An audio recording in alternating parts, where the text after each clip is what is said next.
여러분 반갑습니다. 저는 이웃교회인 구미강동교회에서 왔습니다.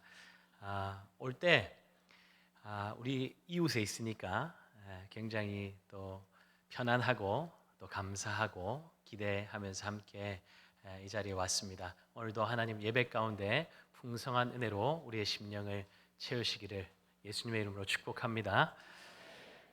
인사는 뭐 다 나누셨으니까 인사 따로 안 해도 괜찮겠죠? 네.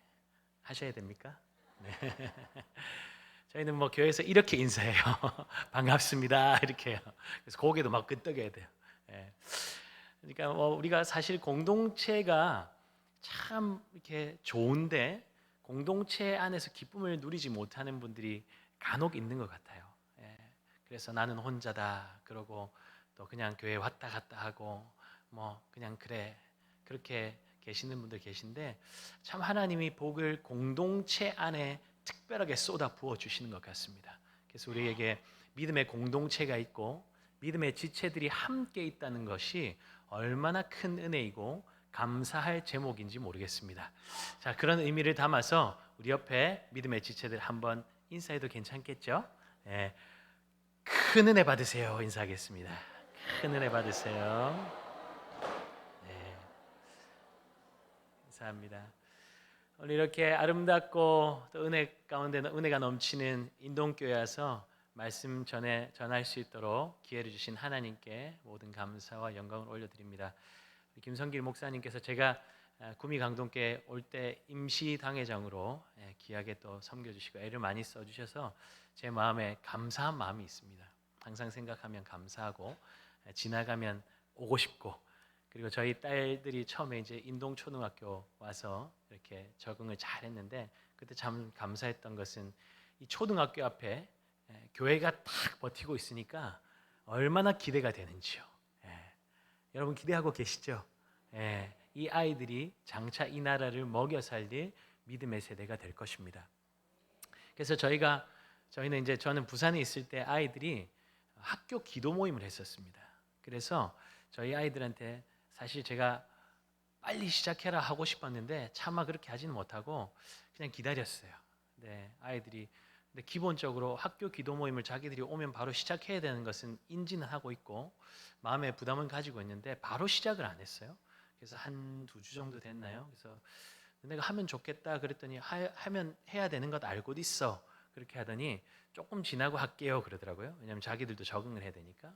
근데 2주, 3주가 되기 전에 이제 큰 딸이 그때 당시에 6학년이었는데 작년이었죠. 아빠 큐티 하는데 하나님이 빨리 하래.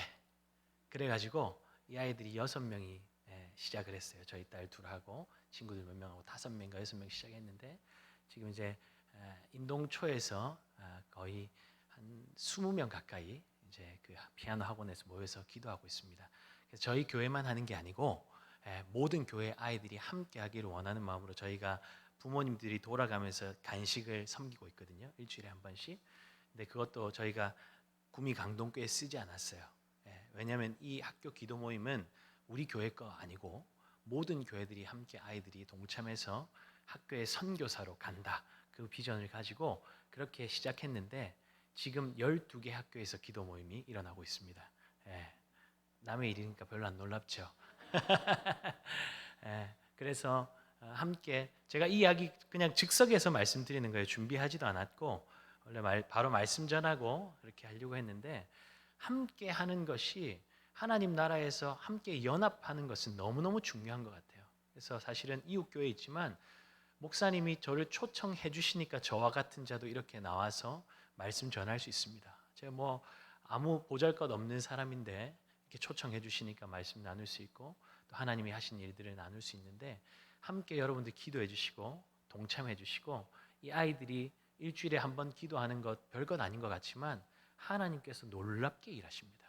초등학교에서 시작하니까 중학교, 고등학교 퍼졌어요. 그리고 어떤 교회도 함께 해요 지금. 그리고 대학교까지 지금 2군데 하고 있거든요. 그러니까 이거는 하나님이 하시는 일이고 우리는 파도를 타기만 하면 되는 것입니다. 그래서 함께 꿈꾸고 함께 하나님 나라 확장하는 일에 귀한 믿음의 동력을 이루는 저와 여러분 되시기를 예수님의 이름으로 축복합니다.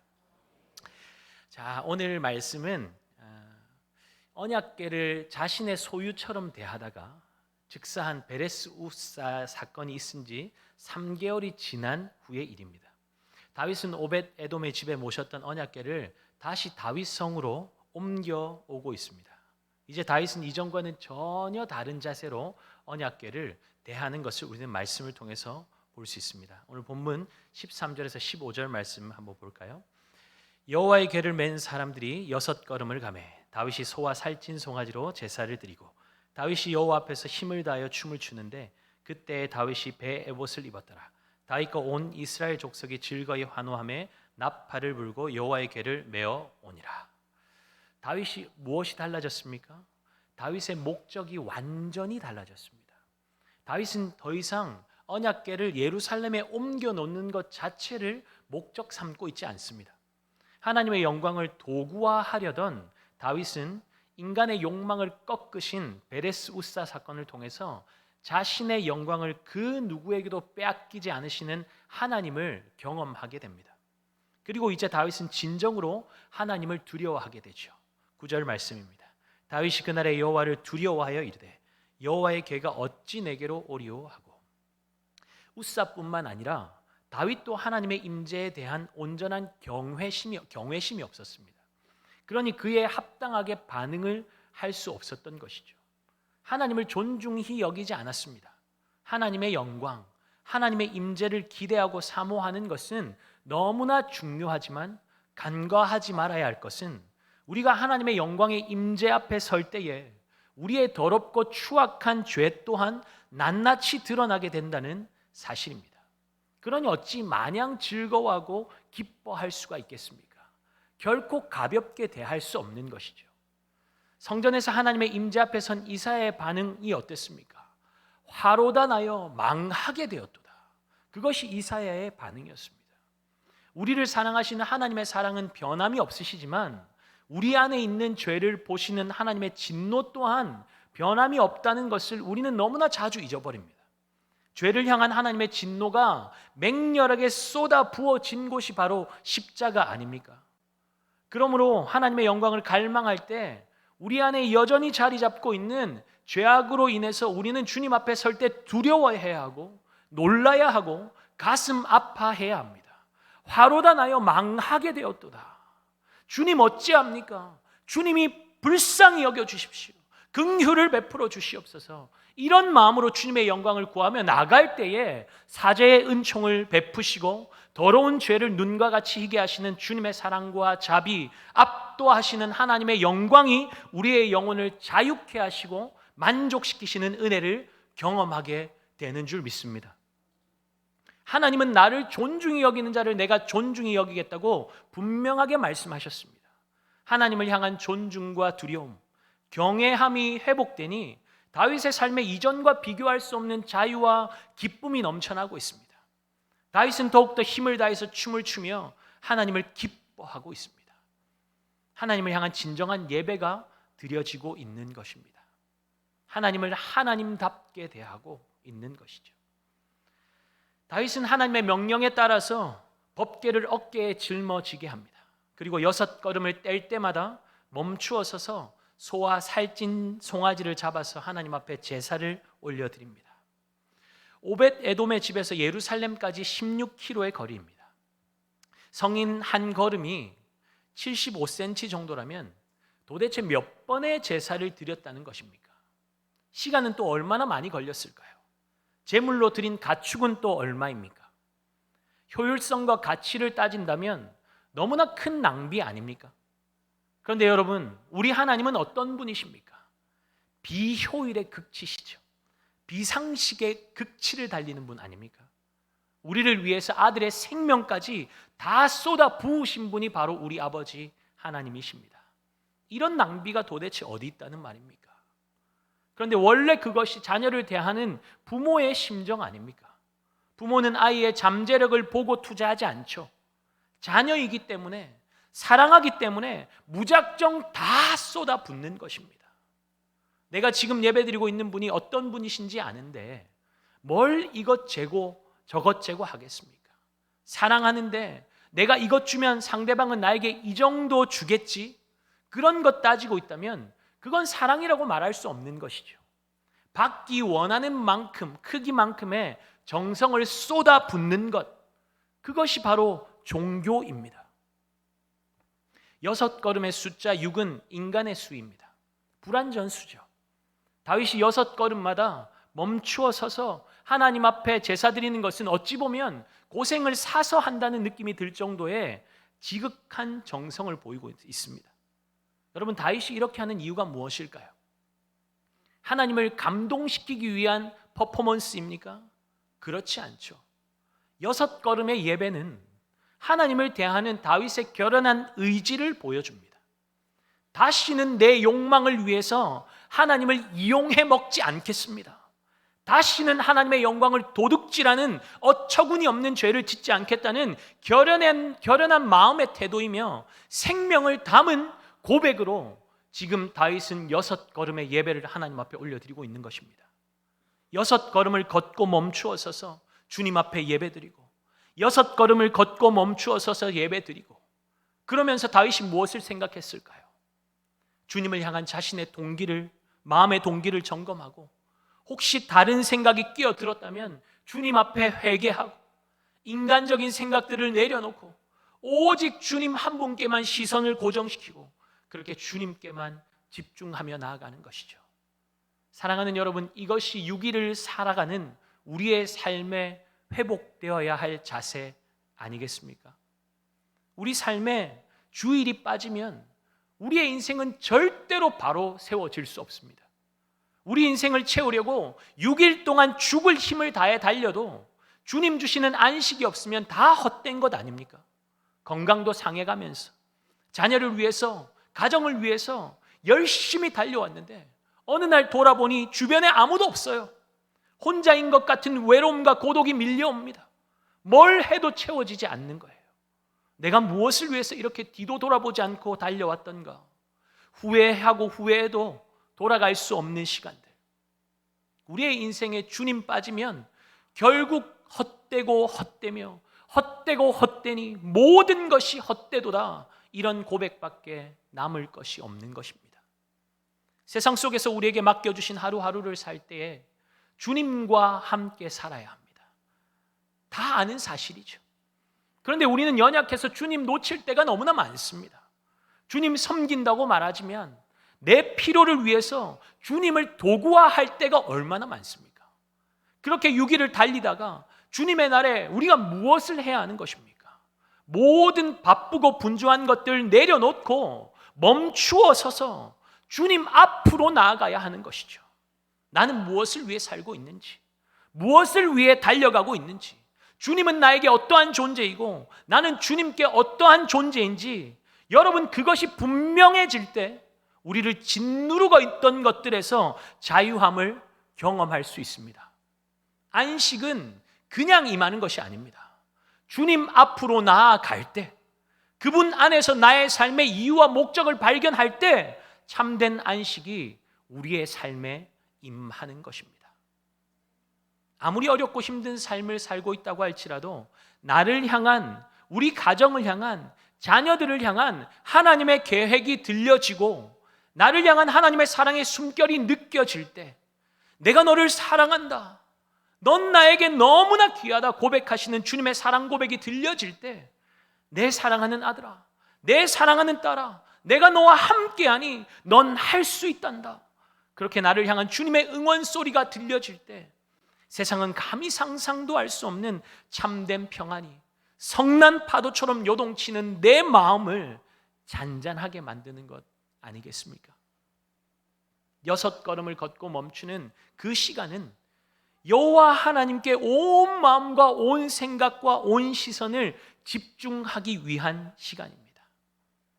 다윗은 그렇게 6걸음을 걷고 멈추기를 반복하며 여호와 앞에서, 여호와를 위해서 자신의 모든 것을 아낌없이 쏟아 붓고 있습니다. 자신의 체면 따위는 안중에도 없습니다. 이제 다윗은 온몸과 마음과 뜻과 정성을 다해서 하나님을 경배하고 있는 것이죠. 한 나라의 지도자가 온 삶을 다해서 예배하니 모든 백성들이 하나님 앞에 어떻게 반응하고 있습니까? 오늘 본문 15절 볼까요? 다윗과 온 이스라엘 족속이 즐거이 환호하며 나팔을 불고 여호와의 궤를 메어 오니라. 한 사람의 지도자가 이렇게 중요합니다. 지도자를 위해서 기도해야 할 이유가 바로 여기에 있는 것입니다. 여러분, 사사기 2장에 여호와를 알지 못하고 여호와께서 이스라엘을 위하여 행하신 일도 알지 못하는 다른 세대가 왜 일어나게 되었습니까? 부모 세대가 하나님을 하나님으로 섬기지 않았기 때문 아닙니까? 그러므로 시대가 악한 것이 문제가 아닙니다. 공교육이 잘못되어서 문제가 아닙니다. 자녀들에게 하나님이 어떤 분이신지, 내 생명 다 드려도 아깝지 않은 분이 내 하나님이신 것을 자녀에게 삶으로 보여주어야 할 영적인 리더, 영적 부모의 부재가 문제인 것이죠. 자녀들 남부럽지 않게 잘 키우셨을 것이고 이를 위해서 모든 것을 다 쏟아부으면서 최선을 다해서 자녀들 뒷바라지 하셨을 것입니다. 또 그렇게 뒷바라지 하고 계시겠죠. 그런데 정말 내 삶보다, 자녀보다, 돈보다 가장 귀한 분이 내 주님이신 것을 자녀들에게 보여주고 있는지, 보여주었는지 우리는 스스로 질문해 보아야 합니다. 우리 부모님은 주님 앞에 드리는 예배는 무슨 일이 있어도 그 어떤 것과 타협하지 않는다는 것을 우리 자녀들이 보아서 알고 있습니까? 교회뿐만 아니라 가정에도 하나님을 전심으로 예배하는 거룩한 아비의 세대, 어미의 세대가 필요합니다. 우리 교회 안에, 다음 세대, 청년 세대 안에 예배에 생명 거는 장로님, 부장님, 교사, 그런 영적 리더들이 필요합니다. 왜 저 사람은 그렇게 안 할까? 다른 사람 비난할 것 없고 내가 그렇게 살고 있는지, 내가 그렇게 예배하고 있는지 그것 점검하고 내가 그렇게 살면 되는 것입니다. 여러분, 변화는 몇 사람으로부터 시작할까요? 변화가 몇 사람으로부터 일어날까요? 나 한 사람으로부터 시작합니다. 변화는 나 한 사람으로부터 시작하는 것입니다. 인동교회 성도님들, 여러분이 서 있는 곳에 영적인 기류를 바꾸어 버리는 그런 영적인 리더들 되시기를 예수 그리스도의 이름으로 축복합니다. 오늘 본문에 보면 하나님 앞에서 춤추며 즐거워하는 다윗의 행렬과 극명하게 대조되고 있는 한 장면이 16절에 나오고 있습니다. 함께 볼까요? 여호와의 궤가 다윗성으로 들어올 때에 사울의 딸 미갈이 창으로 내다보다가 다윗 왕이 여호와 앞에서 뛰놀며 춤추는 것을 보고 심중에 그를 업신여기니라. 축제의 현장에서 단 한 사람만, 미갈만 즐기지 못하고 있습니다. 하나님으로 말미암은 기쁨이 예배의 현장에 충만하지만 함께 그 기쁨을 누릴 수 없었던 이유가 무엇입니까? 그는 구경꾼이었고 방관자였기 때문입니다. 여러분은 구경꾼이십니까? 예배자이십니까? 성경의 저자는 축제의 행렬에서 완전히 분리되어 있는 미갈을 어떻게 소개하고 있습니까? 사울의 딸 미갈이, 사울의 딸이라고 소개하고 있습니다. 미갈이 하나님을 전심으로 예배하는 다윗의 행동을 못마땅하게 여기고 업신여긴 이유는 그녀가 사울 집안을 대표하고 사울의 관점에서 이 일들을 바라보고 있었기 때문일 것입니다. 미갈의 아버지 사울은 하나님의 법궤를 옮겨올 수 있는 수많은 기회들이 있었지만 그러지 않았습니다. 왜입니까? 그의 관심은 하나님께 있지 않았기 때문입니다. 보십시오. 자녀에게 사울의 그런 믿음이 그대로 고스란히 전수되고 있지 않습니까? 본문은 하나님을 업신여긴 사울 가문의 몰락을 이렇게 정리하고 있습니다. 28절입니다. 그러므로 사울의 딸 미갈이 죽는 날까지 그에게 자식이 없으니라. 하나님이 주시는 복을 누릴 수 없었다는 것입니다. 하나님의 교회에 아무런 관심도 감흥도 없는 미갈과 대조되게 다윗은 여호와의 궤를 두기 위해서 따로 준비한 장막으로 들어가서 그곳에서 하나님께 번제와 화목제를 드리고 있습니다. 17절입니다. 여호와의 궤를 메고 들어가서 다윗이 그것을 위하여 친 장막 가운데 그 준비한 자리에 그것을 두매 다윗이 번제와 화목제를 여호와 앞에 드리니라. 여러분, 다윗이 언약궤를 어디다 두었습니까? 장막입니다. 쉽게 말하면 텐트 안에 두었습니다. 텐트 안에 언약궤를 두니까 그곳이 어떻게 변합니까? 하나님을 만나는 지성소가 되었습니다. 텐트가 고급진 천과 가죽으로 덮여 있기 때문에 지성소가 된 것이 아니라는 것입니다. 하나님의 언약이 들어있는 언약궤가 놓여지니 그곳이 하나님을 만나는 지성소가 된 것입니다. 여러분, 언약궤 안에 들어있던 세 가지 물건 기억하십니까? 십계명 돌판과 아론의 쌍난 지팡이, 그리고 만나 항아리가 들어있었죠. 이 물건들은 모두 하나님을 향한 이스라엘의 패역함과 불신앙의 죄를 상징하는 물건들입니다. 마치 인간의 죄악을 드러내는 고발장과 같은 것들이었죠. 그런데 하나님께서 백성들과 만나시겠다고 하신 곳이 어디였습니까? 인간의 죄악을 덮고 있는 언약궤 위 속죄소에서 백성들을 만나 주신다고 하나님께서 약속을 허락하셨죠. 그래서 지성소에서 1년마다 어떤 일이 있었습니까? 1년에 한 번 대제사장이 지성소로 들어가서 속죄소 위에 희생 제물의 피를 뿌리도록 하셨습니다. 그러면 그 희생 제물의 피가 인간의 죄악을 상징하고 있는 언약궤를 덮게 되고, 그것을 보신 하나님은 백성들의 죄를 없다 여겨주시고 그들을 만나 주셨습니다. 제물의 죽음과 피로 인해서 하나님과 만나는 길이 열리게 되었고, 죄로 가득한 인간이 거룩하신 하나님 앞에 설 수 있게 된 것입니다. 언약궤는 인간의 죄악을 덮어버리신 하나님의 사랑을 상징하기에 은혜의 보좌라고 부르는 것입니다. 그러나 죄를 지으며 또 하나님을 떠나가는 이스라엘을 바라보시며 하나님은 가슴 치시며 엄청난 결단을 내리시죠. 예레미야 30장 31절에서 33절까지 제가 말씀을 읽어드리겠습니다. 여호와의 말씀이니라. 보라, 날이 이르리니 내가 이스라엘 집과 유다 집에 새 언약을 맺으리라. 이 언약은 내가 그들의 조상들의 손을 잡고 애굽 땅에서 인도하여 내던 날에 맺은 것과 같지 아니할 것은 내가 그들의 남편이 되었어도 그들이 내 언약을 깨뜨렸음이라. 여호와의 말씀이니라.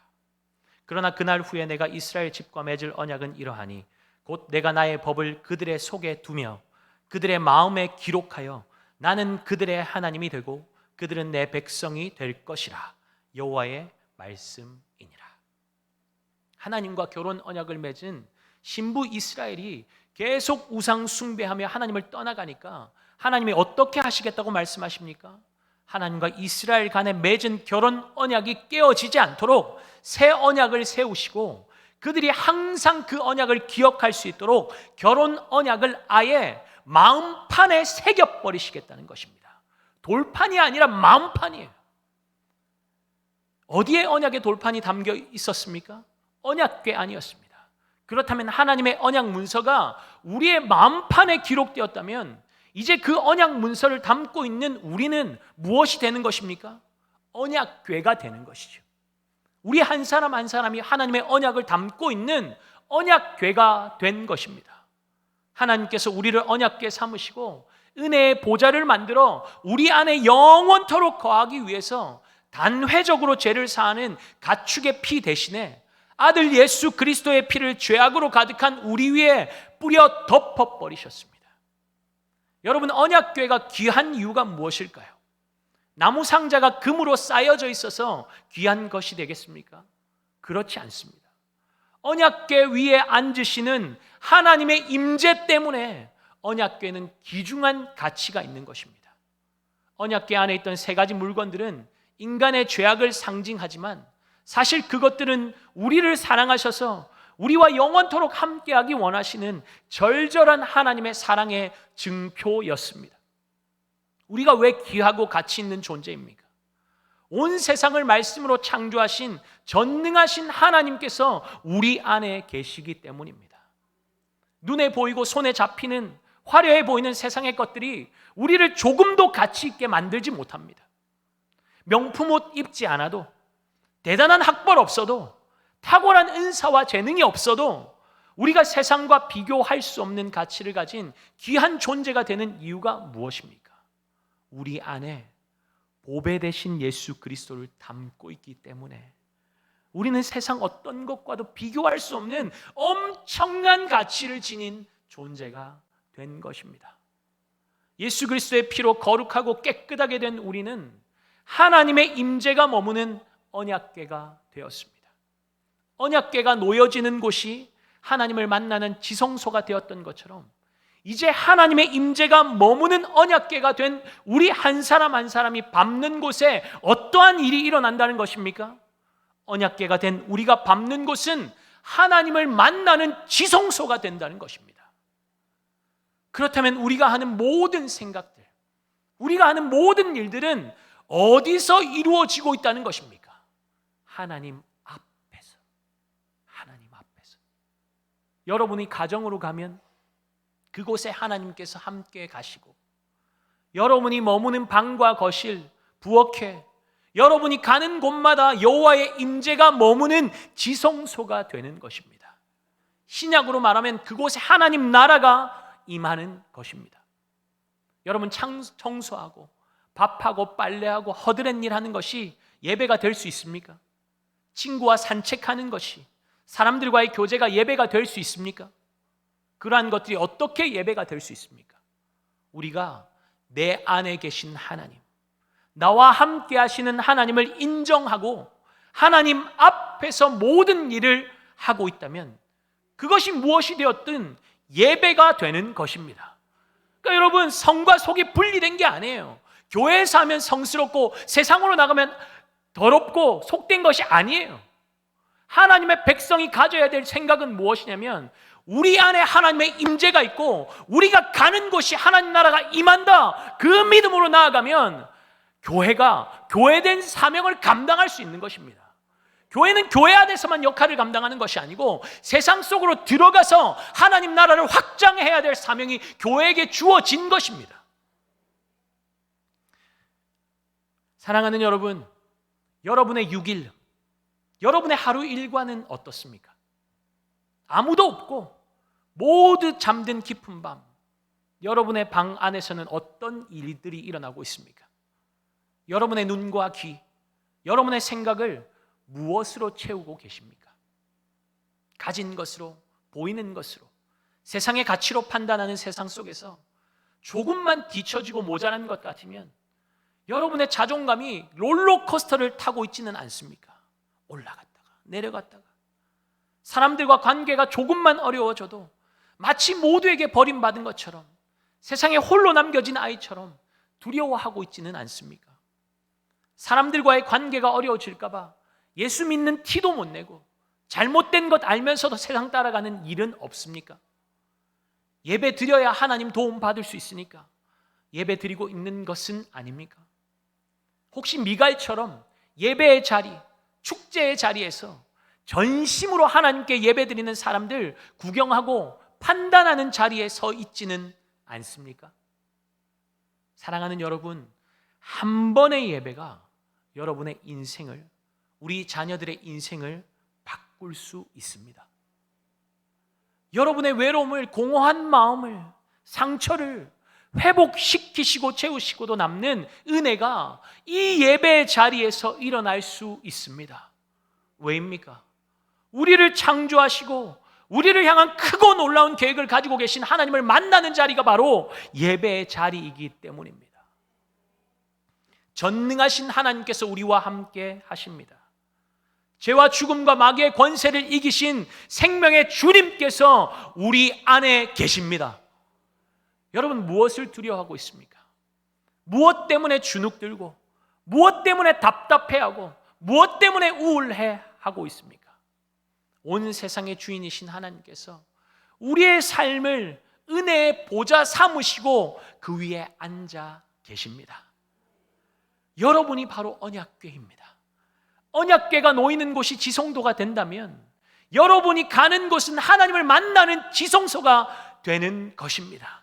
여러분이 그 믿음으로 나아가면, 여러분이 계신 곳에서 하나님의 이름을 부르면 그곳이 바로 지성소가 되는 것입니다. 그곳에 하나님 나라가 임하는 것입니다. 그래서 우리 아이들 훈련시켜야 돼요. 학교 가서 그냥 학교의 그 경쟁 문화에, 그 치열한 경쟁 문화에 들어가서, 악한 문화 속에 들어가서 그냥 이렇게 살아가는 것이 그냥 다가 아니고, 세상 따라가는 것이 다가 아니고, 하나님의 언약궤가 되어서 하나님의 임재를 품고 들어가서 그곳에서 하나님 나라가 이곳에 임하기를 원합니다. 기도하는 하나님의 사람들이 세상 문화를 바꿔내야 될 것 아닙니까? 우리 어른들이 그걸 보여주어야죠. 우리 아이들이 그렇게 살도록 훈련시켜야죠. 세상에 영향받는 세대가 아니라 세상에 영향을 주는 세대, 하나님의 생명으로 죽음을 바꾸어내는 세대, 절망을 소망으로 바꾸어내는 세대, 그 아이들이 우리 다음 세대가 될 수 있기를 예수님의 이름으로 축복합니다. 그거를 위해서 기도해 주셔야 돼요. 너해 아니라 보여주셔야 돼요. 보여주셔야 돼요. 삶으로 보여주셔야 돼요. 무엇을 위해 살고 있는지, 내 삶의 목표가 무엇인지 부모가 보여주고 아이들은 그것을 보며 자라가는 것입니다. 아, 내 삶도 저러해야 되겠구나. 문제를 만났을 때 나도 저렇게 살아야 되겠구나. 납작 엎드려서 하나님께 기도해야 되겠구나. 내 삶의 목표가 이 땅에서 잘 먹고 잘 살고 좋은 대학 가고 그냥 연봉 높은 직장에 들어가는 거, 그거 내 삶의 목적이 아니라 하나님 나라를 이 땅에 세우는 것이 나의 삶의 목적이구나. 예수 그리스도의 생명을 이 땅 가운데 나누는 것이 우리 교회의 내 삶의 목적이구나. 그것을 아는 믿음의 세대가 일어날 수 있도록 여러분이 앞장서서 믿음으로 사는 귀하고 복된 삶을 사시기를 예수 그리스도의 이름으로 축복합니다. 이 세상은 보이는 것으로 사람을 판단하고 나누고 경쟁으로 짓밟아버리는 척박한 세상입니다. 그렇다 할지라도 자신이 하나님이 임재하시는 성전인 것을 기억하는 사람을 통해 예수의 생명은 이 땅 곳곳에 흘러 들어가 살리고 회복시키고 그렇게 하나님 나라가 확장되는 놀라운 역사가 일어나게 될 줄 믿습니다. 여러분의 헌신이 엎드려 기도하는 것이 아무것도 아닌 것처럼 느껴질 때가 있고, 기도해도 아무런 변화가 일어나지 않아서 속상하고 낙심될 수 있지만, 여러분 부름받은 자리에서 지성소를 만들고 하나님을 만나는 통로가 되고 있음을 기억하시기 바랍니다. 여러분은 왕같은 제사장의 역할을 감당하고 있는 것입니다. 여러분은 움직이는 교회입니다. 여러분 안에 생명의 주인, 온 세상의 주인이 계십니다. 여러분이 밟는 땅에 믿음으로 발걸음을 내딛기만 하면 그곳에 하나님 나라는 임합니다. 여러분 보통 사람들이 아니세요. 예수 그리스도의 생명을 소유하고 있고 그 생명을 나누고 영혼을 살려내는 생명의 전달자들입니다. 세상보다 크신 이를 소유한 자들이 세상에 기죽지 마시고 거침없이 담대하게 예수 그리스도를 나누는 삶을 사는 은혜가 있기를 바랍니다. 그렇게 살려면 우리의 삶에 다윗이 드렸던 6걸음의 예배가 회복되어야 합니다. 6걸음 걷고 멈추고 6걸음 또 걸어가고 또 멈추어 서서 주님을 향한 내 마음의 동기를 점검하고 살찐 제물만 올려드리는 것이 아니라 내 온 마음과 온 생각과 전 인격과 전 삶을 하나님께 드리며 나아가는 삶을 여러분의 자녀들이, 배우자가, 주변 사람들이 주목하게 될 것입니다. 때로는 손가락질이 있고 비아냥거림이 있고 심지어 업신여김 받는다고 할지라도 그것이 주님을 향한 우리의 사랑과 열정을 막을 수 없습니다. 내가 이보다 더 낮아져서 스스로 천하게 보일지라도 내가 말한 바 계집종에게는 내가 높임을 받으리라. 주의 백성들은 사람들의 평가로 사는 자들이 아닙니다. 자존심으로 사는 자가 아니고 주존심으로 사는 존재가 바로 저와 여러분입니다. 주님 중심으로 살면 누가 책임져 주십니까? 주님이 책임져 주십니다. 사람들이 다 깔보고 무시해도 주님만 인정해 주시면 그것으로 된 것 아닙니까? 나를 존중히 여기는 자를 내가 존중히 여기고 나를 멸시하는 자를 내가 경멸하리라. 주님 존중히 여기면 주님께서 존중히 여겨주시고, 주님 높이는 인생은 사람들이 아무리 깔보고 무시해도 하나님께서 그 인생을 가장 멋지고 아름답게 높이시는 것을 믿으시기 바랍니다. 하나님 한 분만 존중히 여기고 하나님 받으실 만한 예배드리는 예배의 우리의 순전한 예배가, 믿음의 삶이 우리 자녀들에게 전수되어서 우리 때보다 우리 자녀 세대에 더 큰 예배 부흥이 일어나는 데 쓰임받는 저와 여러분 되시기를 예수 그리스도의 이름으로 축복합니다. 기도하겠습니다. 사랑하는 하나님 아버지, 예배가 우리의 삶의 목적입니다. 이 백성은 내가 나를 위하여 지었나니 나의 찬송을 부르게 하려 함이라. 하나님이 우리를 창조하신 목적 그대로 예배의 생명거는 주의 백성들 되게 하여 주시옵소서. 하나님, 습관적인 예배 드리지 않기를 원합니다. 사람들에게 보이기 위한 예배 되지 않기를 원합니다. 나의 피로를 채우기 위해서 하나님을 이용해 먹는 예배 되지 않기를 원합니다. 생명 드리는 예배, 주님이 기뻐 받으시는 예배 드리기를 원합니다. 하나님, 6일 동안 하나님 생각하지 않고 죽도록 달리다가 하나님 아버지 하루 그냥 그렇게 주님 앞에 내 삶을 드리는 것이 아니라 삶의 순간순간을 하나님께 내어드리고 하나님의 뜻을 분별하고 주님과 동행하며 주님의 이름을 높여드리는 거룩한 예배자의 삶이 될 수 있도록 주의 성령께서 우리의 마음과 생각을 주장하여 주시옵소서. 하나님, 오늘 여전도의 연합 헌신 예배로 하나님 앞에 올려드립니다. 여전도에만 헌신하는 것이 아니라 하나님 모든 성도들이 하나님 주신 그 은혜, 그 사랑 감사해서 정말 예배를 가장 생명보다 소중하게 여기고 나는 주님께 무엇을 드릴까? 어떻게 하면 주님을 기쁘시게 할까? 그것이 우리의 고백이 되고 질문이 되고 고민이 되고 기도의 제목이 되게 하셔서 평생을 사는 동안에 하나님의 마음을 시원케 해드리는 귀하고 복된 믿음의 삶 살 수 있도록 도와주시옵소서. 여호와의 임재를 품고 사는 자들입니다. 보배 되신 예수 그리스도의 생명을 품고 있는 자들이 바로 우리입니다. 하나님 아버지, 썩어 없어질 세상 것에 주목하고 그것에 하나님 아버지 우리의 삶을 맡기는 것이 아니라 영원하신 주님 위하여 우리의 삶을 맡겨드리게 하여 주시고 주님의 나라와 영광을 위해 멋지게 쓰임받는 인동교의 모든 성도들 다 되어줄 수 있도록 주의 성령으로 이끌어 주시옵소서. 오늘 주신 말씀 마음에 새기게 하시고 순간순간마다 주님의 이름을 높여드리며 하나님 나라 확장을 위해 멋지게 달려가는 귀하고 복된 믿음의 삶 살 수 있도록 인도하여 주시옵소서.